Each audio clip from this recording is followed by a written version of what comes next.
우리는 요한복음 24장 6절 말씀을 많이 외우고 있고, 이 말씀 때문에 이 본문이 아마 익숙할 수 있는 본문입니다. 좀 본문이 길지만 사실은 오늘 1절부터 24절까지는 길이요 진리요 생명이신 예수님에 대한 것을 본인이 증언하는 그런 장면을 우리가 읽게 됩니다.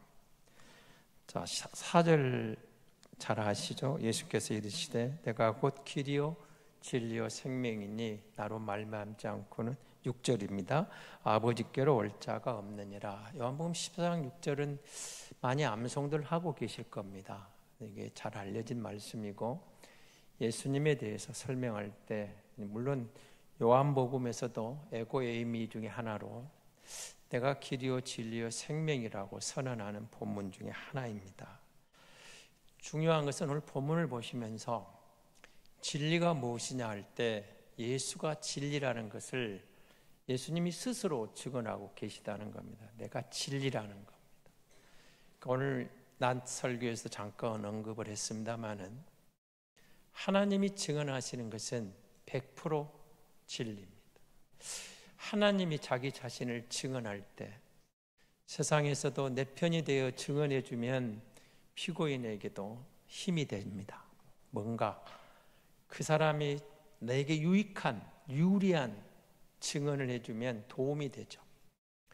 그러나 세상에는 많은 것들이, 여러분 오늘 우리 주변에 일어나고 있는 좀 깜짝 놀랄 만한 계엄 사건에 대해서도 견해차가 많이 납니다. 한쪽에서는 탄핵을 하라고 국회에 정문 앞에서 많은 수가 모여 있었고, 또 광화문 광장에서는 탄핵을 반대하는 그런 집회도 국회의사당에 있는 만큼은 안 모였어도 또 제법 많은 인파가 모여서 반대 시위를 벌였습니다. 똑같은 사건을 보면서도 그 견해 차이가 나는 게 인간사입니다. 인간사. 여당의 주장이 다르고 야당의 주장이 다르고 똑같은 일이 벌어져도 그렇습니다. 그러나 하나님이 증언하신 것은 절대 진리입니다. 누구에게나 공정하게, 누구에게나 공평하게, 누구에게나 불리함이 없는 정확하게 증언하시는 하나님의 말씀을 우리는 신뢰할 수 있게 되는 겁니다. 하나님이 불의가 없으신 분이기 때문에 하나님의 모든 사람, 하나님의 말씀은 모든 사람에게 공평합니다. 죄인이 듣기에도 맞습니다. 그만큼 내가 어리석었습니다. 시인할 만큼 정확한 판단이고, 의인이 듣기에도 주님 나 같은 것을 이렇게 쓰셨습니다. 주님의 은혜입니다라고 말할 수 있도록 흠이 없이 정확하게 한 점 기울어짐이 없이, 그래서 하나님의 말씀은 진리라는 거죠. 예수가 자신을 증거합니다. 그래서 이 말씀 속에는 예수님이 진리입니다, 이 말은 교회의 기준은, 신앙의 기준은 예수님이다, 그런 뜻입니다. 예수님이 우리의 기준입니다, 그 말입니다. 지금은 아이들이 조회를 잘 안 하는 것 같은데, 우리 학교 다닐 때라도 체육시간 또는 무슨 조회를 하면 맨 앞장에 선생님이 지적을 합니다. 기준 그러죠. 그럼 그 사람을 중심으로 앞뒤 좌우를 이렇게 맞추죠. 군대에서도 많이 기준점이 있어요. 기준점. 예수 그리스도가 진리라 이 말씀 속에는 여러분 우리의 역사가 아니고 내 개인의 어떤 사상이 아니고 내가 살아온 삶이 아니고 신앙의 기준, 말씀의 기준, 믿음의 기준은 예수가 기준이다. 예수가 진리다 이 말 그게 담겨 있다는, 예수님이 기준점이다 그 말입니다. 그래서 예수 그리스도는 그 기준으로 모든 것을 심판하기에 적합하신 진리를 우리에게 말하는 겁니다. 그래서 영적인 진리, 영적인 분별력은 예수 그리스도입니다. 예수 그리스도가 진리입니다. 그래서 주의 백성이 가장 중요한 이 예수를 잊어버릴 때가 있습니다. 여러분이 성탄절은 사실은 백화점에서 제일 먼저 옵니다. 크리스마스 추리도 백화점 추리가 제일 화려합니다. 광주 시내 모든 교회보다 제가 보기에는 광주에 있는 백화점 크리스마스 추리가 제일 화려한 것 같습니다. 그게 어떻게 됐다는 거죠? 사실은 상술이죠, 그거는. 그런데 추리가 아무리 아름답고 대단하고 거창해도 더 중요한 것은 그 안에 있는 그리스도의 마음이, 그리스도의 본질이 떠나 있다면 의미가 없는 크리스마스인 거죠. 의미가 없는 장식인 겁니다.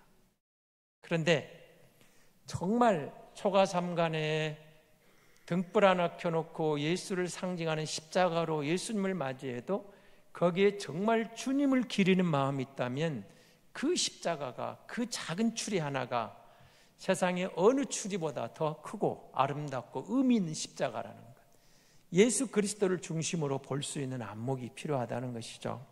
놓치지 말아야 됩니다. 정말 나는 내 기준에, 내 믿음의 기준이 예수 그리스도인가, 내 신념이 아닙니다.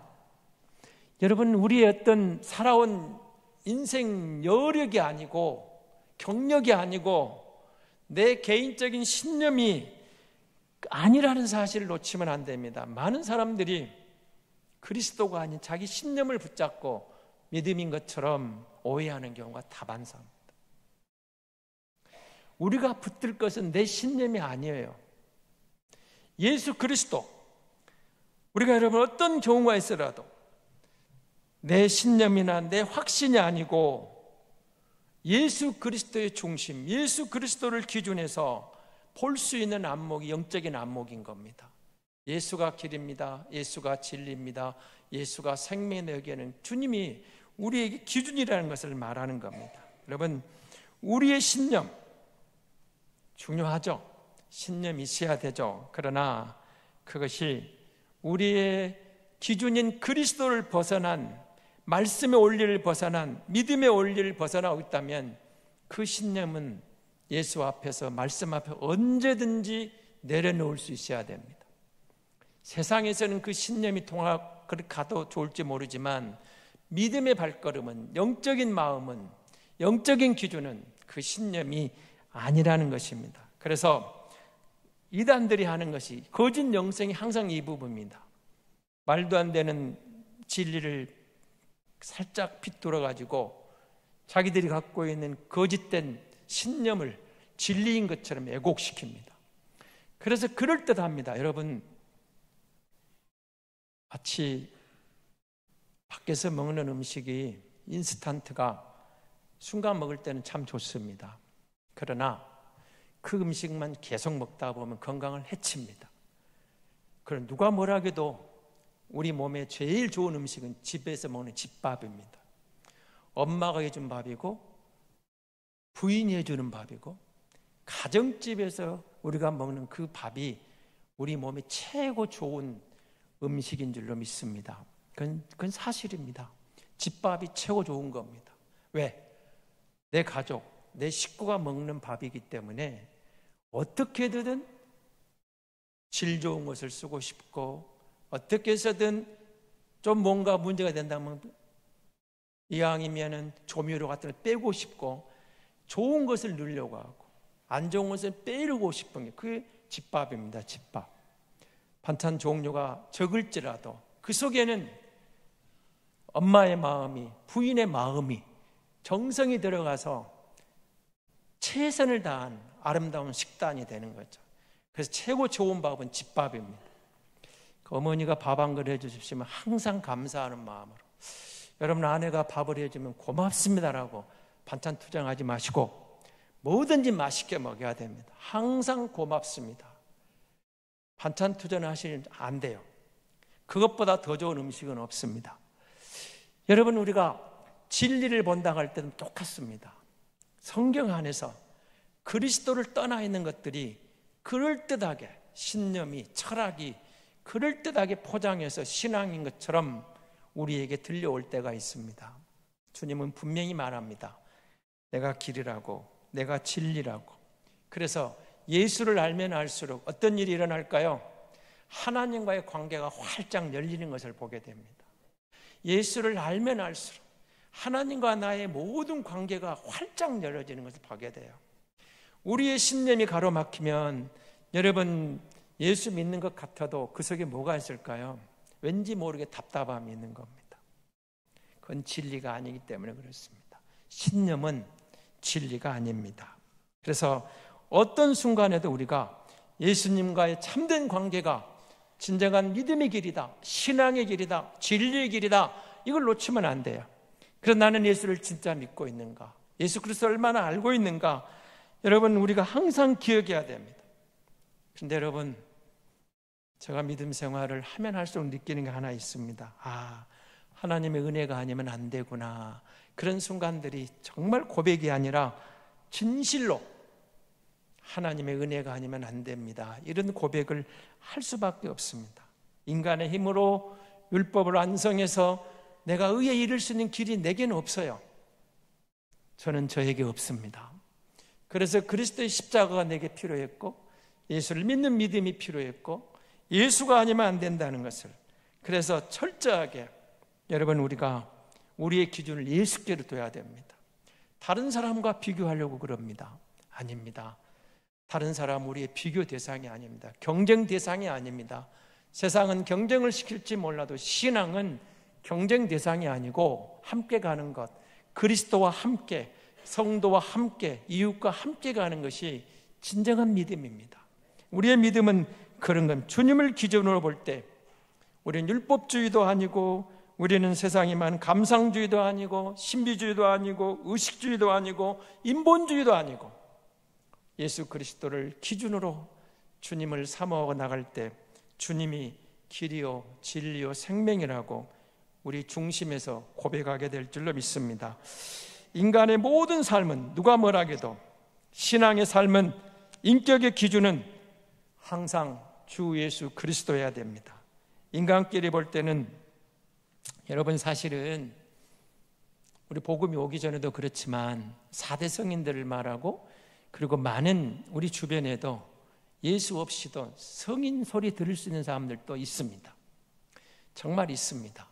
어쩌면 교회에 나오는 우리보다 더 인간적으로는 도덕적이고 더 선한 사람도 주변에는 있습니다. 그런 사람들이 가능합니다. 학자들이, 아니면 좀 뭔가 정말로 바른 길을 걷는 선한 사람도 있습니다. 종교적으로, 도덕적으로, 상식적으로, 양심적으로 선한 사람이 우리 주변에 간혹 있습니다. 그러나 놓치지 말아야 됩니다. 주님의 눈으로 보면 모두와 똑같은 죄인입니다. 아무리 선한 성군, 무슨 성인 군자라 하더라도 그리스도 밖에 있으면 주님의 기준으로는 죄인입니다. 그런데 우리가 아무리 약하다고 해도 그리스도 안에 있으면 성경은 우리를 보고 뭐라고 합니까? 의인이라고 그럽니다. 의인이라고. 기준이 예수 그리스도입니다. 예수 안에 들어왔느냐, 예수 밖에 있느냐. 왜요? 우리 힘으로 율법을 이루어서 의인이 될 수 있는 사람은 아무도 없기 때문입니다. 그래서 우리가 그리스도를 믿음으로 그리스도 안에 있을 때 정말 예수 안에서 의롭다고 인정을 받는 겁니다. 예수 그리스도, 그가 우리를 죽음에서 건져냈습니다. 여러분, 주의 성령이 오셔서 주목하셔야 됩니다. 오순절 성령이 오셨을 때 무슨 일이 일어납니까? 여러분, 신약 성경을 쭉 읽어보시면서 성령이 오셔서 우리에게 뭘 했을까요? 새로운 뭔가를 말해줬습니까? 아닙니다. 예수님의 교훈을 깨닫게 해줍니다. 예수님의 가르침을 생각나게 합니다. 예수님의 가르침을 깨닫게 해줍니다. 예수님에 대한 그것만 하고 있습니다. 보십시오. 제자들을 예수님의 말씀으로 깨우쳐서 예수님이 가르친 그것을 생각나게 해서 예수님이 가르친 그것을 깨우쳐주고 예수님 가르친 그 교훈으로 성령은 저들을 예수의 제자를 만들어 놓고 예수의 제자로 열매 맺게 하는 것을 보게 됩니다.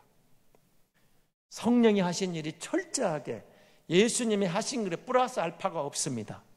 예수님이 하신 것을 그대로 생각나고 기억나게 하고 그것은 이것이야 라고 가르쳐주고 있는 것을 보게 됩니다. 그건 무슨 말일까요? 예수님이 하신 일이 완전했다는 겁니다. 예수님이 하신 일은 더할 게 없었습니다. 예수님이 하신 일은 절대 진리였고 절대 구원의 길이었고 절대 복음이었고 거기다 플러스 알파가 필요가 없었습니다. 성령님 오셔서 도와준 겁니다. 예수님 말씀을 생각나게 하고 예수님 말씀을 깨닫게 하고 예수님 말씀을 기억나게 하고 예수님 말씀을 지킬 수 있는 능력을 성령의 능력으로 감당하도록 하셔서 예수의 제자를 만들었다는 사실을 놓치면 안 됩니다. 예수의 제자를 만들었습니다. 그것이 복음의 길이었고 그것이 진리의 길이었습니다. 그래서 여러분, 저들은 성령이 오셔서 예수 그리스도의 말씀을 생각나게 하고 성령이 오셔서 예수님의 말씀으로 살아갈 수 있는 능력을 주시고 성령이 오셔서 예수 그리스도를 따른 제자로 열매 맺는 것, 그것이 성령의 열매였던 겁니다. 여러분, 세상에 성인군자도 많고 도덕군자도 많지만 저들은 성령의 열매를 맺을 수가 없었습니다.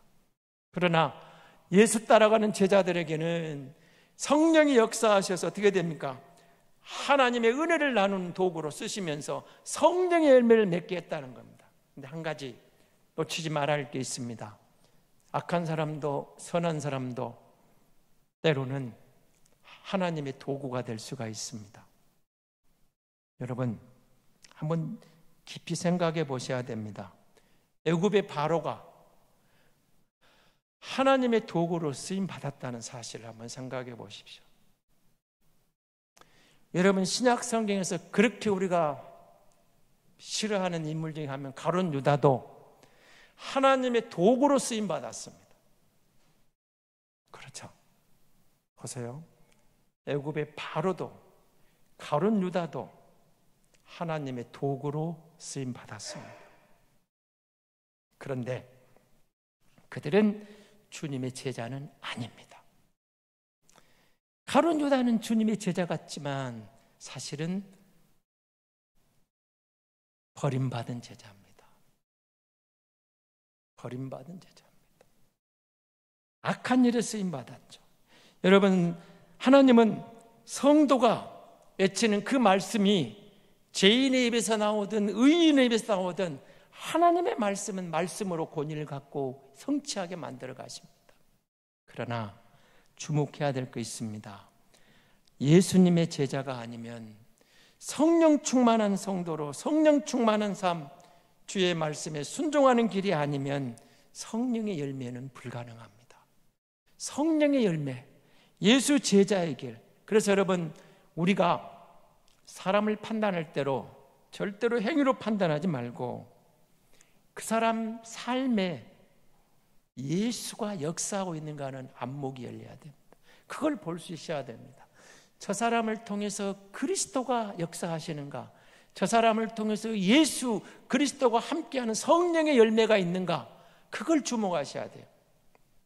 악인은 절대로 하나님의 도구로 쓰임 받더라도 성령의 열매를 맺지 못합니다. 악인이 성령의 도구가 아닌 하나님의 도구로 쓰임 받을 수 있을 때 생각해 보십시오. 바로가, 가룟 유다가 그렇게 하나님께 쓰임 받는다고 저들이 알았을까요? 자기들은 자기 악한 일을 했을 뿐입니다. 그런데 하나님은 저들을 쓰셔서 하나님의 일을 하신 겁니다. 그러나 저들이 쓰임 받은 것은 절대로 성령의 도구는 아니었던 겁니다. 성령이 역사하지도 않았고 성령의 열매를 맺힐 수도 없었습니다. 그래서 여러분, 우리가 어떤 종류로든 쓰임 받을 수는 있겠지만 우리가 진리 안에 거할 이유가 여기 있는 겁니다. 그리스도 안에, 길이요 진리요 생명이신 그리스도 안에 거할 때 하나님의 선한 도구로 하나님의 선한 역사를 이루어서 성령의 열매를 맺게 하시는 하나님의 도구가 된다는 것입니다. 여러분, 우리가 같은 도구는 하나님이 때로는 악인을 쓰신다 하더라도 성령의 열매가 맺히지 않은 도구가 아니라면 우리는 그런 길을 부러워할 이유가 없는 것입니다. 그렇습니다. 누구든지 하나님의 일을 할 수 있습니다. 그러나 성령의 열매는 흉내낼 수 있는 게 아닙니다. 진실로 거듭난 주님의 제자들만이 성령의 열매를 맺게 되는 것입니다. 길이요 진리요 생명이신 주님, 그가 우리의 기준입니다. 그가 우리의 표준입니다. 그가 오셔서 우리에게 뭐라고 하죠? 누구든지 나를 따르려거든 자기를 부인하고 자기 십자가를 지고 나를 따르라 그러셨죠. 주님을 따르는 길은 내 신념을 갖고 가는 길이 아닙니다. 내 신념을 내려놓고 그리스도의 말씀을 붙잡고 그리스도 안에서 그 진리를 따라 자기를 부인하고 내 십자가를 지고 주님을 따라가 성령이 끌려 성령의 열매를 맺는 길이 주님의 제자가 가는 길입니다. 주님의 제자는 목사만이 아닙니다. 선교사만이 아닙니다. 풀타임 사역자만이 아닙니다. 이 시대에 부름받은 모든 성도가 주님의 제자입니다. 좁은 의미도 있고 넓은 의미도 있겠죠. 예수님의 12제자가 있고 70여 제자가 있고 500의 제자가 있었습니다. 우리가 어떤 제자이든 그리스도 안에 머물러야 됩니다. 그리스도 안에 있어야 됩니다. 예수 그리스도를 바로 알고 예수가 길이라고, 예수가 진리라고, 예수 그리스도가 생명이라고, 예수가 기준이 되어서 그 믿음의 기준으로 여러분 영적인 삶을 살아갈 때 성령께서 그 사람을 통해서 성령의 아름다운 열매를 맺히게 하시는 것입니다. 사랑하는 성도 여러분, 오늘 본문이 그렇게 시작하죠. 너희는 마음에 근심하지 말라. 하나님을 믿으니 또 나를 믿으라. 어쩌면 우리의 삶은 하루하루가 근심이 끊이지 않는 이 땅의 길입니다. 근심이 오늘 밤 자고 나면 다 사라진 게 아니고 또 내일 뭔가 하나를 해결하면 또 다른 근심이 몰려올 수 있는 인생인 것을 주님은 아신 겁니다. 그래서 하나님을 믿느냐? 걱정하지 말아라. 나를 믿으면 내 안에서 그거 근심거리 아니다라고 위로하고 계시는 겁니다. 그러면서 내가 길이다, 내가 진리다, 내가 생명이라고 제시하시는 것입니다. 내 안에 거하면 너의 그 염려를, 근심을 내가 해결해 주겠다, 내가 감당하겠다, 그렇게 말씀하시는 것입니다. 그러면서 계속 이야기하십니다. 내가 누구냐는 것을 이야기하죠. 나를 본 자가 아버지를 보았다. 무슨 말이죠? 나를 본 자가 하나님을 봤다, 그 말입니다. 나와 하나님은 하나라는 것을 이야기하시는 겁니다. 아버지와 아들이 하나라는 것을 강조하시는 거죠. 나를 본 자는 아버지를 보았다. 제자들은 이해를 못하죠. 도마도 이해를 못합니다. 빌립도 이해를 못합니다. 그렇지만 주님은 설명해 주십니다. 진리의 성령이 너희를 깨닫게 해줄 것이다. 그리고 내가 아버지 안에 있는 것처럼 너희가 내 안에서 내가 너희 안에 있는 그것을 알게 되는 그날 너희는 너희 힘이 아니라 성령이 끌려서 예수의 제자로 승리하는, 열매 맺는 그 순간이 온다고 말하는 것입니다. 가룟 유다가 제 길을 갔지만 그 길마저도 하나님은 하나님의 도구로 사용해 주셨습니다. 우리는 하나님의 도구로 쓰임 받되 가룟 유다와 같은 쓰임이 아니라 정말 성령이 끌려서 진리 안에서, 말씀 안에서 하나님의 그 영적인 길을 바로 가르며 하나님과의 관계가 바로 열려서 성령이 이끌릴 때 우리는 주님의 선한 도구로 성령의 열매를 맺으며 내 안에는 말할 수 없는 기쁨이 넘칠 것이고 그 열매로 하나님의 영광을 드러내며 주님 앞에 아름다운 선한 도구로 쓰임받게 될 줄로 믿습니다.